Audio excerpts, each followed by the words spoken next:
Shalom saudara. Selamat datang dalam ibadah doa hari Rabu di minggu terakhir November ini. Puji Tuhan, kita sudah sampai dengan akhir November. Tuhan memelihara kita semua. Ada satu ayat di dalam Amsal yang begitu terkenal, yang biasa diberikan kepada orang-orang yang berulang tahun. Dikatakan, umur panjang di tangan kanan, kekayaan kehormatan di tangan kiri, jalannya penuh dengan bahagia dan damai sejahtera. Tapi seringkali orang lupa bahwa ayat itu dimulai dengan satu kalimat. Dikatakan, percayalah kepada Tuhan dengan segenap hatimu dan janganlah bersandar pada pengertianmu sendiri.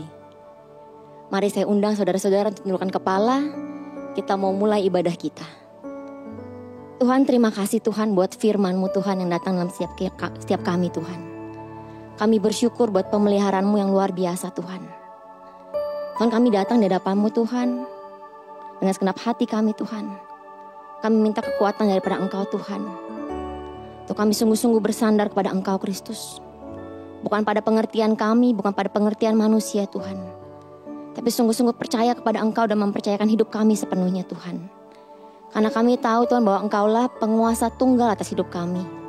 Engkau adalah Allah kami, Tuhan kami, Raja kami Tuhan.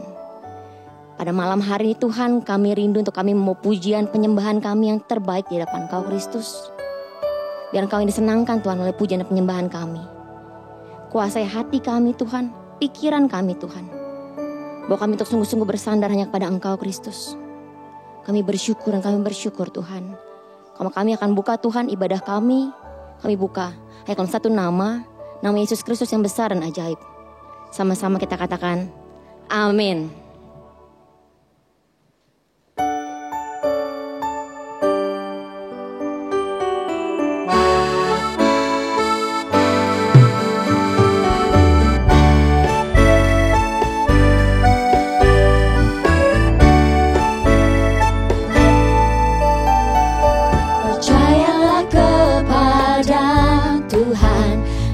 Segenap hatimu dan jangan bersandar kepada pengertianmu sendiri.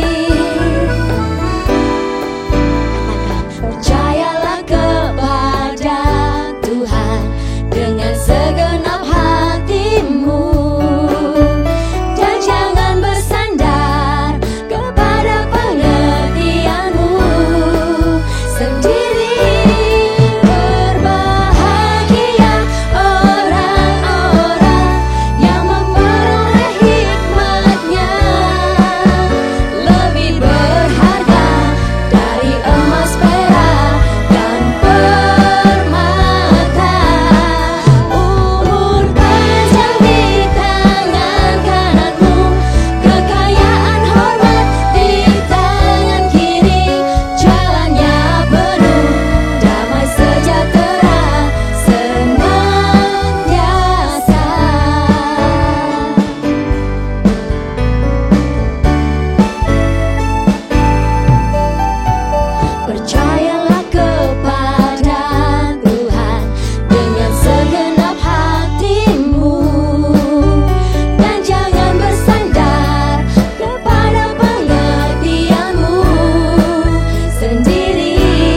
kami bersyukur Tuhan buat karya salib-Mu Tuhan yang sempurna atas hidup kami. Untuk pengorbanan-Mu Tuhan yang begitu besar Tuhan. Untuk kasih-Mu Tuhan yang telah Kau nyatakan Tuhan. Kami bawa setiap kehidupan kami Tuhan, setiap perkara kami Tuhan. Seluruhnya Tuhan di bawah salib-Mu Tuhan. Ini hati kami, ini hidup kami, ini seluruh daripada kami Tuhan.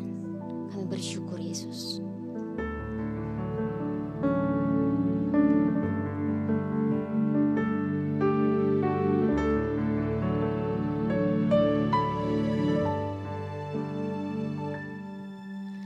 Engkaulah nafasku, Engkaulah sumberku, dengan kekuatan salib-Mu ku dimampukan selalu. Katakan semua perkaraku, Semua perkaraku dan semua harapanku. semua harapanku ku bawa kepada salib-Mu yang menjadi kekuatanku.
besar bagiku. Ku berdiri menyaksikan Kau setia dan hidup dalamku.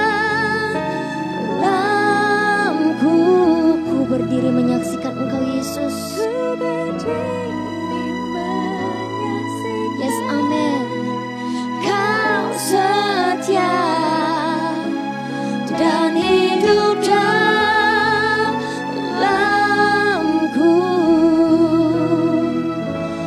Ku berdiri menyaksikan Kau setia dan hidup dalamku.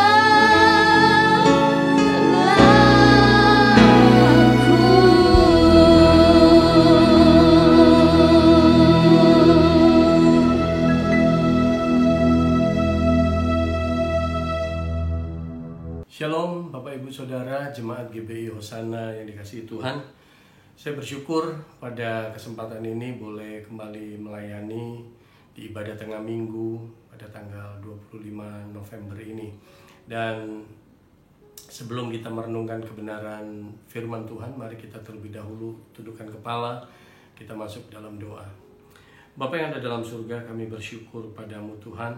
Meskipun melalui media online kami boleh dipertemukan dengan jemaat-Mu untuk kami bersama-sama merenungkan kebenaran firman-Mu. Tuhan, mari Engkau urapi hamba-Mu, Engkau layakkan hamba-Mu untuk menguraikan firman-Mu, dan Engkau urapi setiap kami jemaat-Mu, Engkau memampukan kami untuk kami boleh memahami kebenaran firman-Mu. Dan kami rindu Tuhan, firman-Mu ini boleh menjadi rema, menjadi berkat, kekuatan bagi setiap jemaat-Mu di tengah kondisi saat ini yang kami alami ya Tuhan. Terima kasih ya Bapa, berbicaralah kepada kami karena kami siap untuk menerimanya. Di dalam nama Tuhan Yesus kami berdoa. Amin. Nah Bapak Ibu Saudara yang saya kasih dalam Tuhan, hari ini saya ingin mengajak kita sama-sama belajar satu bagian firman Tuhan yang terambil dari Mazmur pasal yang ke-16. Mazmur pasal 16 ayat 7 dan ayat 8. Mazmur pasal 16 ayat 7 dan ayat 8. Firman Tuhan hari ini saya berikan tema hidup yang tak tergoyahkan. Haleluya. Bapak Ibu Saudara, hari-hari ini begitu banyak orang yang hidupnya ngalamin goncangan, ngalamin tekanan. Tapi mari kita sebagai anak-anak Tuhan, sebagai umat Tuhan, apapun yang terjadi biarlah hidup kita, iman kita tidak tergoyahkan oleh apapun masalah yang sedang kita hadapi. Nah, mari kita baca bagian ini, Mazmur 16 ayat 7 dan ayat 8. Demikian bunyi firman Tuhan. Aku memuji Tuhan yang telah memberi nasihat kepadaku. Ya, pada waktu malam hati nuraniku mengajari aku. Aku senantiasa memandang kepada Tuhan karena Ia berdiri di sebelah kananku. Aku tidak goyah. Saya baca sekali lagi. Aku memuji Tuhan yang telah memberi nasihat kepadaku. Ya, pada waktu malam hati nuraniku mengajari aku. Aku senantiasa memandang kepada Tuhan karena Ia berdiri di sebelah kananku. Aku tidak goyah. Amin. Bapak Ibu Saudara yang saya kasih dalam Tuhan, hari-hari ini begitu banyak orang yang di dalam kehidupannya mengalami tekanan. Hari-hari ini tidak sedikit rumah tangga yang mulai goyah. Keadaan perusahaan, ekonomi, negara yang mulai goyah, Bapak Ibu Saudara. Ketika pandemik terjadi, saya yakin dan percaya setiap orang mengalami tekanan hari-hari ini. Setiap orang mengalami pergumulan hari-hari ini. Mau di lapisan yang paling bawah, di lapisan menengah, mereka yang di atas. Sama-sama mengalami tekanan. Begitu pula perusahaan dari yang kecil, yang menengah sampai perusahaan yang besar juga mengalami tekanan yang sama.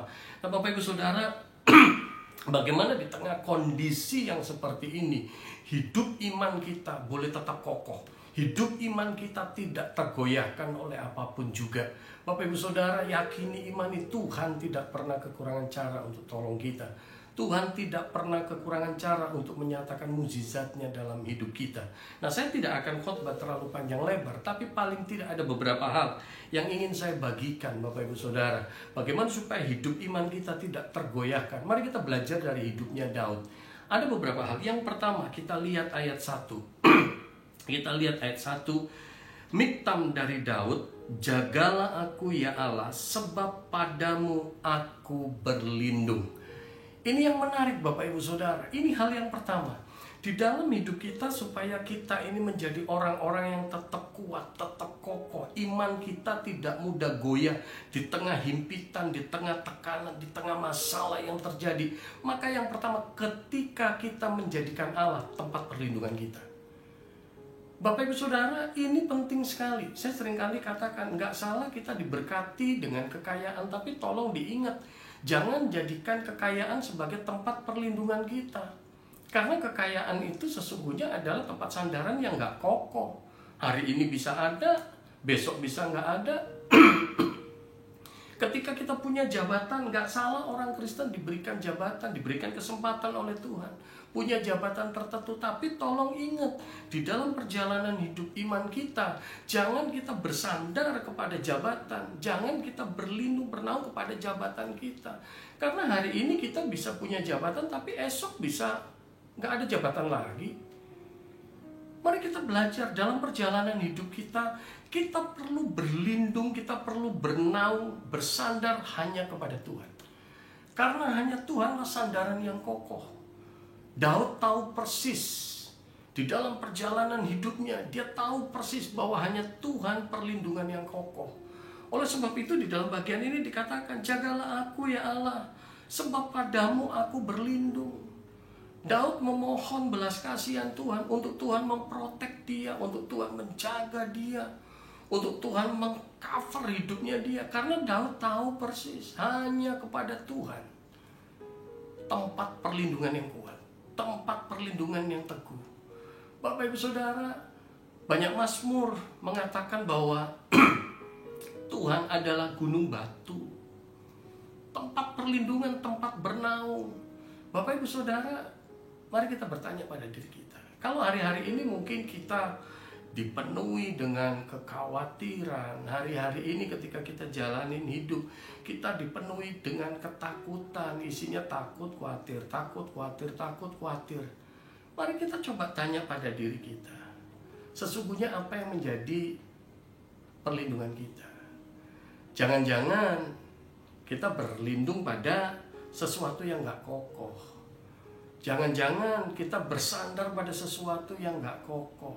Itu yang akhirnya membuat kita suka khawatir, suka takut.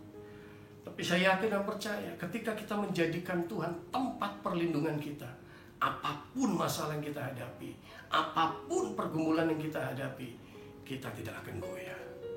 Ini yang pertama. Yang kedua di dalam bagian ini, ayat 7 dikatakan jelas di situ, aku memuji Tuhan. Haleluya. Ini menarik sekali. Aku memuji Tuhan. Artinya apa Bapak Ibu Saudara? Di dalam perjalanan hidup iman kita, ketika masalah demi masalah terjadi, pergumulan demi pergumulan terjadi, tekanan demi tekanan kehidupan terjadi, menimpa kita. Bagaimana supaya kita menjadi orang-orang yang tidak tergoyahkan iman kita ini? Yang kedua, ketika kita hidup di dalam pujian kepada Tuhan. Saya seringkali katakan begini Bapak Ibu Saudara. Memuji Tuhan bukan bergantung pada keadaan kita. Saya seringkali katakan ketika saya khotbah, untuk kita memuji, menyembah Tuhan, bersyukur kepada Tuhan ketika semua kondisi kita baik, keuangan kita baik, kesehatan kita baik, pekerjaan kita baik, bisnis kita baik, semuanya keadaan kita baik, kita berkata, oh Tuhan itu baik, aku bersyukur kepada Tuhan. Itu mudah.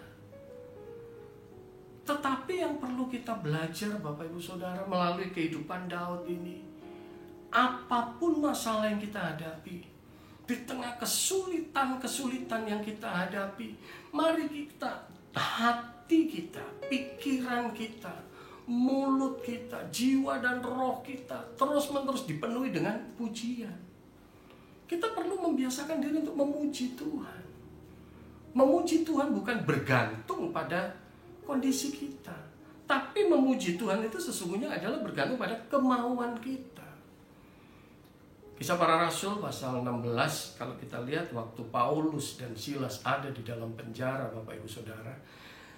Kalau kita melihat secara fisik, sesungguhnya kondisi mereka nggak memungkinkan untuk memuji Tuhan.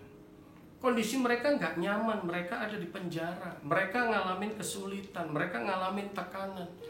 Tapi apa yang dicatat di dalam Kisah Para Rasul pasal 16, Paulus dan Silas di tengah-tengah penjara itu, mereka menyanyi, mereka memuji Tuhan, mereka menyembah Tuhan. Pak, Bu, mari kita belajar. Apapun kesulitan yang kita hadapi hari-hari ini, apapun tekanan yang kita hadapi, mari kita membiasakan diri untuk memuji, menyembah Tuhan. Hati kita, pikiran kita, mulut kita, jiwa dan roh kita hendaknya dipenuhi dengan pujian. Bapak Ibu Saudara, ini yang penting. Hidup kita harus dipenuhi dengan pujian. Saya yakin dan percaya, ketika kita memuji Tuhan, ketika kita menyembah Tuhan, firman Tuhan katakan bahwa Tuhan bersemayam di atas puji-pujian umatnya. Tuhan bertahta di atas puji-pujian umatnya. Jadi maksud saya begini, ketika kita memuji Tuhan, maka hadirat Tuhan ada di dalam kehidupan kita. Hadirat Allah ada di dalam kehidupan kita. Maka saya yakin dan percaya, kuasa Tuhan, mukjizat Tuhan juga akan dinyatakan di dalam kehidupan kita. Oleh sebab itu penting ketika kita mengalami masalah, ketika kita mengalami pergumulan, ketika kita menghadapi tekanan, menghadapi kesulitan, biasakan diri tetap memuji Tuhan, tetap menyembah Tuhan. Saya yakin dan percaya, kuasa Tuhan akan dinyatakan, pertolongan Tuhan, mukjizat demi mukjizat akan kita saksikan dalam hidup kita. Jadi ini yang kedua, supaya hidup kita tidak tergoyahkan, iman kita tidak tergoyahkan di tengah keadaan yang nampaknya sulit dalam tanda petik, di tengah kondisi yang nampaknya sulit. Supaya kita tak tergoyahkan, yang kedua, ketika kita hidup di dalam pujian, penyembahan kepada Tuhan. Apapun masalah yang kita hadapi, tetap nyanyi, tetap memuji Tuhan, tetap bersuka cita. Karena apa? Tuhan tidak pernah kekurangan cara untuk menolong kita. Amin. Yang ketiga, Bapak Ibu Saudara, di dalam ayat 7 itu dikatakan, aku memuji Tuhan yang telah memberi nasihat kepadaku. Itu tolong digarisbawahi, memberi nasihat kepadaku. Ya, pada waktu malam hati nuraniku mengajari aku. Ini yang ketiga. Bagaimana supaya dalam kehidupan iman kita, dalam perjalanan hidup iman kita ini, kita menjadi orang-orang yang tidak mudah tergoyahkan. Yang ketiga, ketika kita punya hati yang mau belajar. Sesungguhnya yang namanya belajar ini bukan hanya sekedar ada di kelas, Bapak Ibu Saudara. Bukan hanya sekedar ada di sekolah, TK, SD, SMP, SMA, kuliah. Di situ kita belajar. Selebihnya kita nggak belajar, no. Keseluruhan kehidupan kita, perjalanan hidup kita, ini adalah sekolah kehidupan. Lewat setiap hal kita mesti mau belajar, Bapak Ibu Saudara. Kita bisa belajar lewat banyak hal. Ketika kita diberkati oleh Tuhan luar biasa, diberikan kekayaan, diberikan kesuksesan, diberikan segala sesuatu yang baik, kita belajar. Belajar apa? Belajar mengelola dengan baik. Belajar untuk bersyukur kepada Tuhan. Begitu pula sebaliknya, ketika kita diizinkan mengalami masalah demi masalah, pergumulan demi pergumulan, saya yakin dan percaya tidak ada satupun masalah yang terjadi secara kebetulan. Lewat setiap hal yang terjadi, lewat setiap masalah demi masalah, Tuhan mau mengajar kita sesuatu, Bapak Ibu Saudara. Tuhan mau mendewasakan iman dan karakter kita.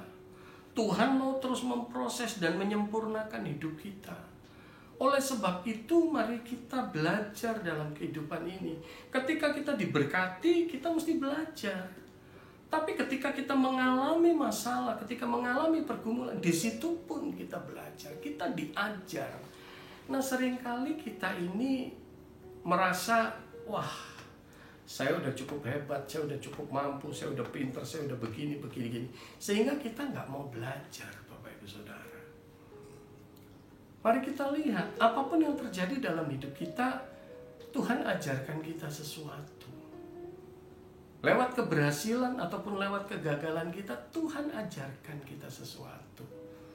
Ada satu kalimat mutiara yang saya suka, yaitu jangan jadi orang tua 2 kali kehilangan tongkat. Artinya apa? Jangan jadi orang 2 kali melakukan kesalahan yang sama. Kalau kita sampai 2 kali melakukan kesalahan yang sama, artinya kita tidak belajar dari kesalahan yang lalu. Bapak Ibu Saudara, mari kita belajar. Tiap hari Tuhan berbicara melalui firman-Nya. Tuhan mengingatkan kita lewat hati nurani kita.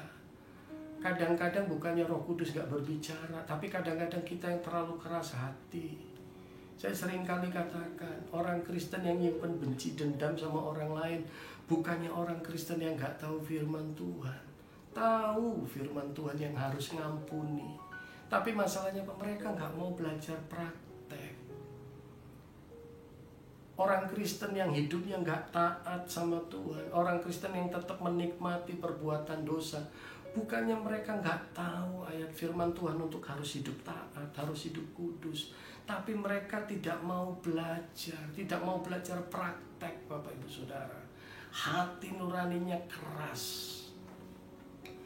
Dalam bahasa Ibrani itu pakai kata nabal. Kalau di dalam terjemahan bahasa Indonesia diterjemahkan tegar tengkuk itu loh. Nabal itu bebal itu loh. Tegar tengkuk. Bapak Ibu Saudara, mari kita belajar. Punya hati yang mau terus diajar, mau terus dibentuk. Biarlah hati pikiran kita menjadi seperti tanah yang gembur, yang siap ditanami oleh benih firman, yang siap menghasilkan buah.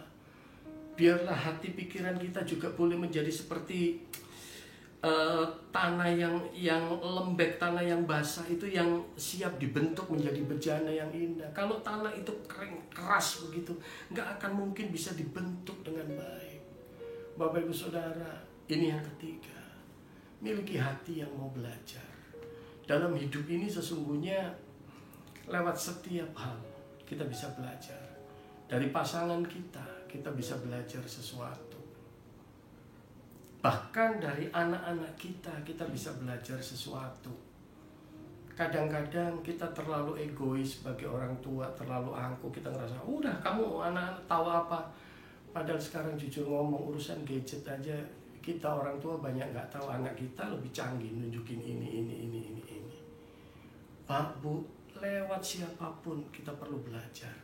Tuhan mau ajar kita, Tuhan mau bentuk kita, Tuhan mau sempurnakan hidup kita.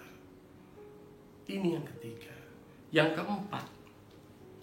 keempat, masih kuat? Kalau nggak kuat kita duduk dalam doa, Bapak Ibu Saudara. Masih kuat ya? Oke, kita lihat yang keempat. Di dalam ayat 8 dikatakan, aku senantiasa memandang kepada Tuhan. Ini saya suka kalimat ini. Daud mengatakan jelas, aku senantiasa memandang kepada Tuhan. Dalam perjalanan hidup iman Anda dan saya, iman kita sama-sama, supaya kita menjadi pribadi-pribadi yang gak mudah goyah, maka yang keempat, kita perlu fokus memandang kepada Tuhan. Ini yang penting, Bapak Ibu Saudara. Hari-hari ini ketika kita mengalami tekanan dalam hidup, ketika kita mengalami masalah dalam hidup, mengalami beban-beban pergumulan yang berat dalam hidup, kalau kita tidak memandang kepada Tuhan, capek hidup kita. Bukan hanya stres, tapi depresi, Bapak Ibu Saudara. Gak sedikit hari-hari ini rumah tangga yang akhirnya bercerai. Gak sedikit hari-hari ini orang yang sampai akhirnya bunuh diri. Karena apa? Tekanan hidup yang begitu berat. Oleh sebab itu, supaya iman kita tidak tergoyahkan, kita perlu memandang kepada Tuhan. Kita perlu pandang kepada Tuhan, berharap kepada Tuhan. Saya yakin dan percaya bahwa pengharapan di dalam Tuhan tidak pernah mengecewakan. Contoh yang sangat bagus yaitu tentang Sadrak, Mesak, Abednego.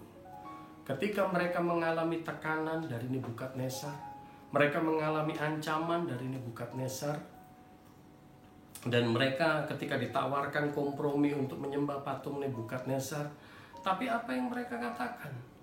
Mereka berkata, Tuanku Raja, kalau saya terjemahkan ke bahasa bebas ya, tolong Tuanku ingat, kalau Allah yang kami puja sanggup melepaskan kita, dia bakalan melepaskan kita. Tapi seandainya tidak, tolong Tuanku Raja ingat, kita bertiga nggak akan menyembah patung Tuanku. Artinya ada mujizat, tidak ada mujizat, kita tetap komit tidak mau menyembah patung Tuanku. Sadrak, Mesak, Abednego tetap memandang kepada Tuhan. Mereka tetap punya komitmen taat kepada Tuhan. Mereka tetap punya komitmen untuk setia kepada Allah orang Israel. Bapak Ibu Saudara, ini yang penting. Ketika kita menghadapi tekanan dalam hidup, ketika kita menghadapi tantangan dalam hidup, masalah-masalah dalam hidup, siapa yang kita pandang? Kadang-kadang ketika kita punya masalah dalam kehidupan ini, kita terlalu sering bukan memandang kepada Tuhan, tapi memandang kepada si A, si B, si C. Makanya kadang-kadang kita punya masalah, Tuhan izinkan benar-benar, bahasa simpelnya, dipentokin sana sini Bapak Ibu Saudara. Minta tolong si A mentok, si B mentok, si C mentok, kemanapun kok kayaknya mentok. Supaya apa? Kita memandang ke atas. Supaya kita memandang ke atas. Kadang-kadang ketika kita punya masalah dalam hidup, kita terlalu sering bukan memandang kepada Tuhan, tapi memandang kepada orang. Oh si A, oh si B, oh si C, oh si D. Bapak Ibu Saudara, hal yang menarik ketika saya merenungkan kisahnya Abraham, saya nggak habis pikir, Tuhan kenapa kalau Tuhan mau memberkati Abraham, kok Tuhan harus memisahkan Abraham dari sanak saudaranya, dari keluarga besarnya. Saya sempat waktu itu lama memikirkan itu. Saya cuma berpikir begini, Tuhan apa nggak bisa berkati Abraham, tapi Abraham tetap kumpul sama keluarga besarnya? Kan bisa jadi berkat buat mereka juga. Tapi rupanya ada satu berkat khusus yang saya dapatkan ketika saya renungkan itu. Kalau Abraham tetap kumpul sama keluarga besarnya, Bapak Ibu Saudara, imannya Abraham tidak akan teruji.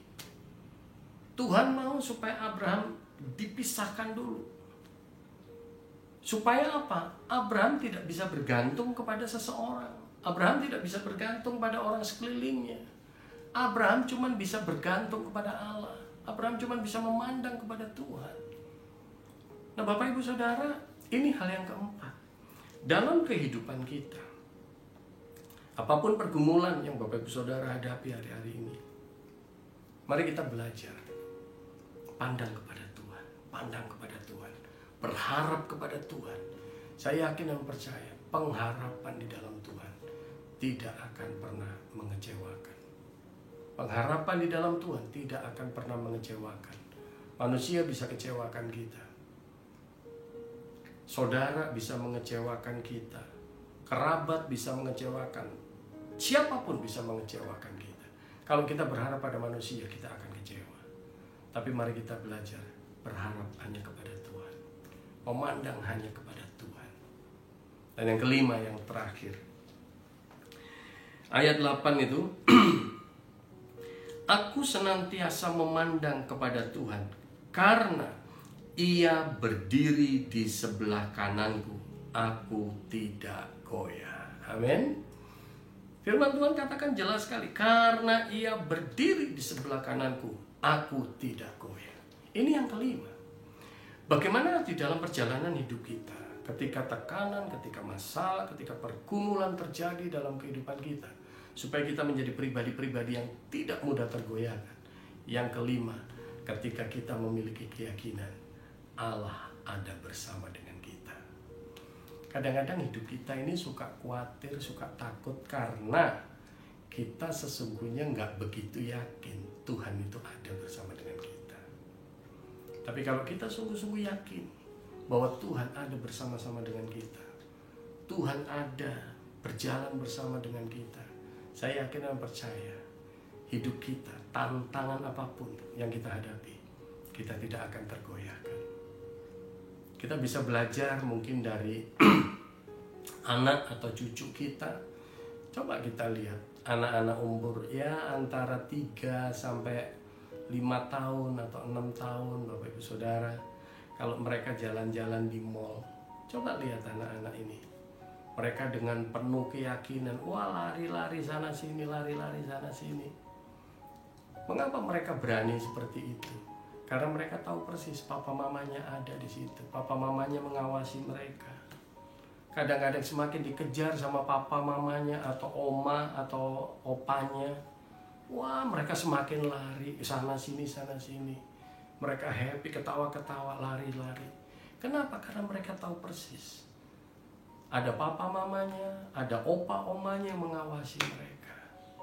Tapi coba ketika papa mamanya nggak kelihatan di mata mereka, mereka pasti akan penuh ketakutan, Bapak Ibu Saudara. Saya sendiri secara pribadi saya dapat berkat khusus. Ini memang sudah lama. Waktu itu anak saya yang besar, Bennett, kira-kira kelas 3 SD waktu itu. Kenneth kelas 1. Dan ketika saya jemput anak saya di sekolah, mereka kebetulan sekolahnya di seberang rumah sakit Eka Hospital di BSD. Istri saya pesan sama saya, Hani nanti kalau jemput anak-anak, tolong kamu sekalian mampir ambil cek lab aku ya di Eka Hospital. Dan setelah saya jemput anak-anak, saya ajak anak-anak nyebrang. Kebetulan sekolah mereka pas berseberangan sama Eka Hospital BSD. Dan ketika saya menyeberang, di depan Eka Hospital itu jalan raya besar sekali, Bapak Ibu Saudara. Saya gandeng anak saya yang pertama, Bennett ini, dan yang kedua saya gandeng sebelah kiri saya. Dan ketika saya menyeberang, saya gandeng mereka begini, anak saya yang pertama, Bennett ini, tiba-tiba dia langsung ambil inisiatif. Mobil atau motor yang lewat sebelah kanan itu dia stop begini. Dia stop, dia dengan penuh keyakinan, wah dia stop begini. Di lajur yang sana, dari lajur yang sebaliknya, gara-gara ngeliat kokonya seperti itu, adiknya juga ikutan. Mobil atau motor sebelah kiri dia stop begini. Ketika kita masuk area parkir di Eka Hospital, Tuhan bicara lembut di hati dan pikiran saya. Kamu lihat anakmu menyeberang di jalan raya yang begitu besar, dan mereka dengan pede, mereka dengan penuh keyakinan, mereka stop begini. Kenapa Bapak Ibu Saudara? Mereka yakin begitu. Karena satu, tangannya dipegang bapaknya. Mereka tahu persis dengan siapa mereka berjalan. Tuhan waktu itu ingetin saya, bukannya dalam hidupmu juga seharusnya seperti itu. Kalau kamu yakin, aku berjalan bersamamu, gak perlu takut, gak perlu khawatir. Aku yang menggandeng kamu, aku yang siap menolong kamu. Sampai akhirnya Bapak Ibu Saudara, di area parkir itu saya netesin air mata, iya Tuhan, aku jalanin hidup harusnya nggak perlu takut, nggak perlu khawatir. Ketika kita berjalan bersama dengan Tuhan, ketika kita yakin Tuhan ada bersama dengan kita, menyertai kita, apapun masalah yang kita hadapi, kita nggak perlu takut, kita nggak perlu khawatir. Biarlah 5 hal ini boleh menjadi berkat, boleh menjadi kekuatan buat kita. Sehingga kita menjadi pribadi-pribadi yang tidak tergoyahkan. Ada 5 hal hari ini yang kita belajar.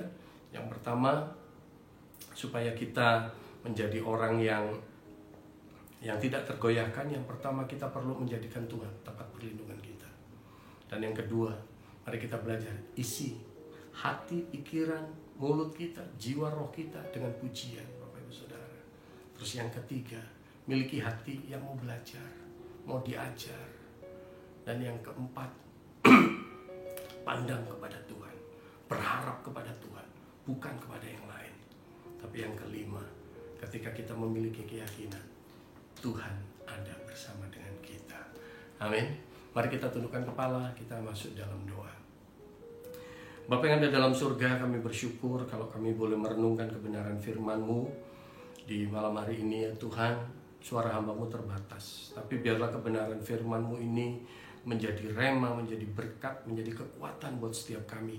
Sehingga ketika kami menghadapi tekanan-tekanan, kami menghadapi masalah-masalah dalam kehidupan ini, kami boleh menjadi pribadi-pribadi yang tetap kuat, pribadi-pribadi yang tidak tergoyahkan. Bukan karena kami mampu, bukan karena kami gagah, tapi karena Tuhan yang berjalan bersama dengan kami. Biarlah kami tetap menjadikan Engkau sebagai tempat perlindungan kami. Berkati setiap umat-Mu Tuhan, berkati kehidupan mereka, berkati kesehatan mereka, pekerjaan pelayanan mereka, Engkau berkati. Berkati juga Tuhan gereja-Mu GBI Hosana, Engkau berkati sehingga melalui gereja-Mu ini nama Tuhan dipermuliakan, boleh banyak jiwa dimenangkan, banyak jiwa dikuatkan. Dalam nama Tuhan Yesus kami berdoa dan mengucap syukur. Amin. Tuhan berkati kita semua. Mari kita sama-sama berdoa. Ya Bapa dalam surga, terima kasih Bapa buat kasih sayang dan kemurahan Bapa yang begitu besar dalam kehidupan kami.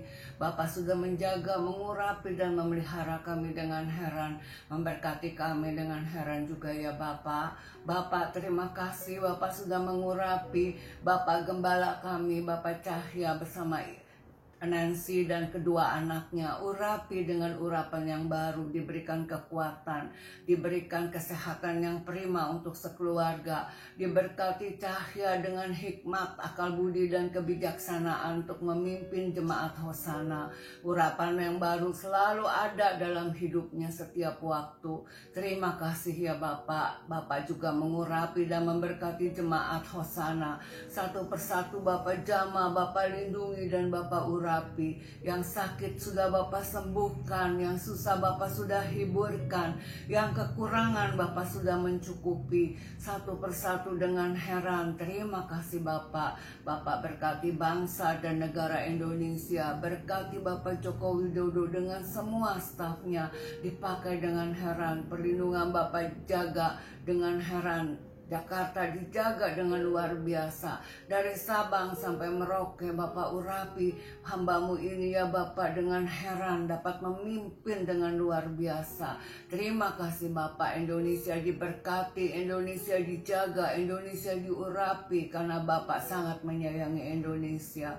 Bapak juga mau pakai hamba-hamba-Mu yang lain, hamba-hamba yang di kota-kota besar, di desa-desa, juga Bapak pakai dengan heran. Terima kasih Bapak. Kami tahu Bapak sudah melindungi anak-anak-Mu dari berbagai macam sakit ya Bapak, dari berbagai bakteri maupun segala macam penyakit-penyakit yang lain. Terima kasih Bapak. Juga virus-virus sudah dihancurkan, yang melekati anak-anak Bapak sudah dibersihkan. Terima kasih Kak Bapak. Kami serahkan doa kami hanya kepada Tuhan Yesus Kristus, Juru Selamat kami yang hidup dan yang kekal. Terima kasih ya Bapak. Amin. Saudara-saudara terkasih yang dikasihi dan disayangi Tuhan, biarlah saat ini kita boleh menerima berkat Tuhan, yaitu kasih karunia dari Allah Bapa kita di sorga, di dalam nama Tuhan kita Yesus Kristus, dalam persekutuan kuasa Roh Kudus, menyertai kita sekalian malam ini sampai selama-lamanya. Tuhan Yesus memberkati. Kita yang percaya sama-sama berkata, amin.